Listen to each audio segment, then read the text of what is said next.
Hello, welcome or welcome back. I'm Tally, and today we're going to go through my 2025 reading goals. Last year I used a bingo board from hell designed by Leanne at Literary Diversions, and this year I'm doing the same. Last year I kind of dropped off midway through the year. I think it was about August I dropped off on tracking my reads, well, not my reads, but tracking how I was doing on my goals and anything like that. So this year I have really simplified how I'm going to be tracking my books and trying to get to these goals. I've moved everything over to Notion. Previously I had things on Notion, some stuff in Google Sheets, some stuff in Canva, and it just did not help my kind of chaotic ADHD brain. So this year I've moved everything to Notion. It's taken a while to set everything up, but I think I'm setting myself up for a good year, says every ADHD person. So this year my 9 goals are a great mix of things I can easily do and will be ticking off quite quickly, and things that will take a little longer and hopefully keep me entertained through the year, with the mixture of immediate and kind of long-term gratification, hopefully. So we'll go in with my first square. I have read 12 Indigenous authored books throughout 2025. This is going to be quite easy. I've noticed that my reading tastes tend to gravitate towards indigenously authored books.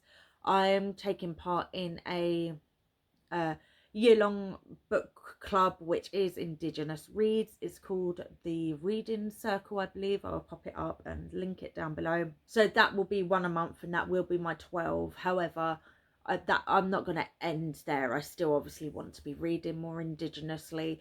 I want to reach out and read more indigenously from other cultures and other countries as well. So that is a overall goal. I've put the number 12 on there. That's one a month. But as I said, I do see that as it's going to be an easy goal, which is great because we need a couple that are going to be a bit easier. Every time I hit 12, I will just tick it off and then restart it. I still need to work out some sort of reward system. I think it's going to be when I complete 12, I can buy myself a book, I think. Next is, it says finish a series. So basically at the end of the year, I want to have less series on my tracker than I start the year with. I need to double check the amount. Pop it up here. The amount I'm currently on. So I will obviously be adding to it throughout the year, but I also want to be taking some off, either by completing them, getting up to date, i.e. I've read all the books that are currently out, or DNFing them. I started tracking, I think, in 2021, so some of these I think have actually had no progress since then, so I need to go through and clear them out. The next one in this row is to read 36 diverse books. Again, I put myself in a nice easy one here. When I say diverse, I mean obviously the term diverse has been, I think, kind of changed away from its initial thing, and I think it is different from for everyone. So how I consider my diverse books, perhaps another person might not, and you could possibly say how I consider my books to be diverse is wrong. I'm more than happy to have a conversation in the comments about it, but for me a diverse book is anything that is written by a author of colour, a author who mother tongue was different to mine, i.e. last year I picked up a couple of Polish authors. They're white, but to me they are diverse because their work was either translated or their primary language is not the same as mine. I also consider any person that's of a religion that I do not have myself. I mean, I'm not religious, but basically any religion that's not Christianity I consider diverse, especially if it's like an own voices story. And obviously anyone that's writing from a disability perspective as well, whether that is a physical, mental or learning disability. So that's kind of how I work out what to me is a diverse read. So this one is going to be a very easy one to do yet again for me. I picked 36 because Last year I took part in the diverse baseline. I found out about it midway through the year, so I did not complete it, but that was 36. Like they want the hard mode, so to speak, was 3 a month. So I'm obviously taking part in that again this year. This year it's rather than prompts, it's more location based. So I think that this will be one I should easily fulfill, and I think I should be ticking this off a couple of times throughout the year. If we go down to the middle row, we start with project 80%. This is a new project that I'm going to be starting this year. I will do a separate video on it, but I'm sure you can guess the relevance of the 80% and what that project is for me, this reading project. The middle one, so these two are kind of harder for me to hit, but I've got read 60% of my 2025 purchases. I have a lot of physical books, which I love having. I am in the house running out of space, and I do need to consider, I need to be reading the ones I've got, because there could be books on this shelf that I don't particularly enjoy or don't want to reread of, so they could be leaving the house to make space for new reads for me. So this year I'm going to try and be a bit more mindful of the books I purchase. I have 2 book subscriptions which I will continue for the time being.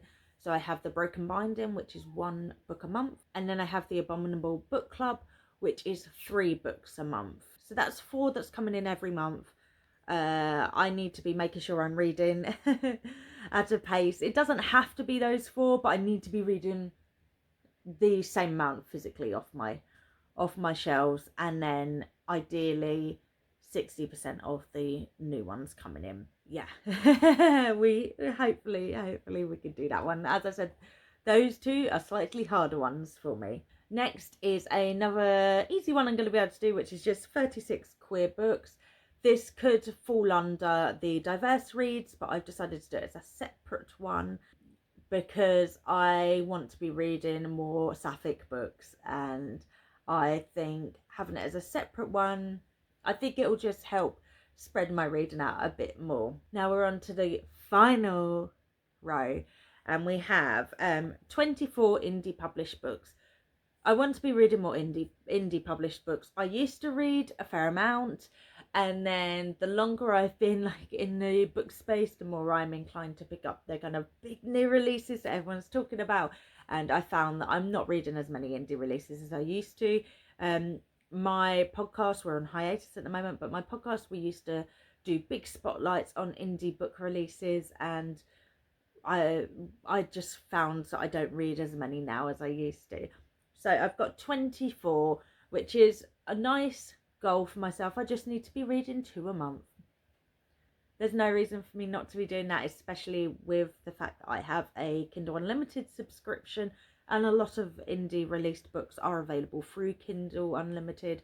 I also have taken part in a few Stuff Your Kindle days, so I do have a lot ready to go, and I just find myself not picking them up. I think it's primarily because a lot of the indie published books I own are digitally, and I rarely browse my Kindle library. It's not something I go to. If I'm thinking, what book do I want to read next, I'm looking at my shelves. I'm looking at if any of my library reservations have come through. The only time I'm really looking at my digital library, which is quite large, is if I'm looking for a specific book. I'm like, oh, I really want to read that book. I might have a digital copy, and then I have a look. So yeah, this should hopefully encourage me to be picking up those books that I've already owned, and it's time, you know, I'm overdue for giving those authors the review that they deserve. The penultimate goal is 12 non-fiction books. Again, this should be okay. Last year I actually only read 12 non-fiction, and the year before I read a lot more. So I have noticed that my non-fiction has been going down. So this year I would like to do 1 a month again, or, you know, at the average of 1 a month. I tend to consume my non-fiction via audio. I find that the best way for me. If it's a book that I particularly like and I want to take notes, I will get hold of the physical copy in tandem. But I really, as much as I love annotating my books, I don't tend to annotate my non-fiction because I think it feels too much like I'm back at uni doing like referencing and writing essays and stuff. So I have found the best way to do it is via audio, because then it doesn't feel so much like university work anymore. And my last one is to read 12 TBR veterans. I'm going to be going through my shelves, and then I'm going to work out which ones have been here longer than, I'm going to say if I had them before 2023, and I'm going to be trying to prioritize at least 12 of them, particularly hopefully the ones that I remember being the oldest. I have a lot of books that I have collected over the years. I was a big reader as a teenager, and I used to buy books like nobody's business. And I've moved so many times throughout the years, so they were boxed up, put in the attic, you know, in the cupboard, etc. And this has been the first time that I've really had the opportunity to properly look at all of the physical books I own. And I found some that I bought when I was a teenager, and I was so excited to read them. And even looking now, I'm like, oh, I still actually do want to read that. But I've had them for like, 20 years at this point. So I really want to be picking them up. As I said, they're taking up space on my shelf. They could be a new favourite, or they could be one I could pass on to someone else that might enjoy them more than I do.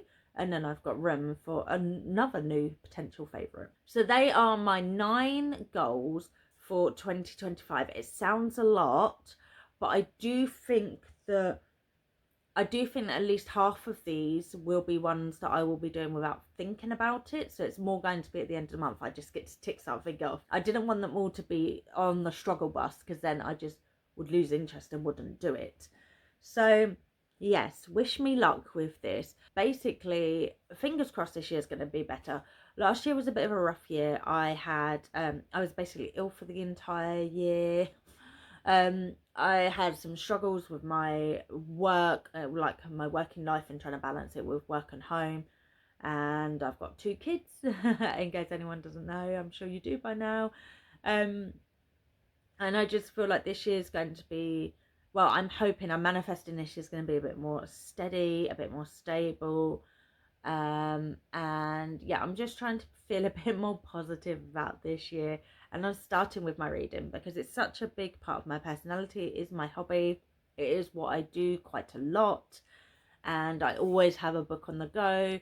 And I tracked my reading last year through Storygraph, and I found that I read every single day, and I think that really helped with how I was able to get through some of the larger books, because I was reading every day and going through it. I didn't have any reading slumps last year, and I'm quite notorious for reading slumps. And I think the reason was because I was making time to read every day, and it just became a part of my my day. What's the word I'm looking for? A part of my routine to read, and so it kind of reignited my love for it. So yeah, let me know in the comments any goals that you have for this year. I would love to hear them. Thank you for joining me today. If you like this, please consider subscribing. I am going to be uploading a lot more across this year. Thank you for joining me, and I'll see you soon. Bye, friends.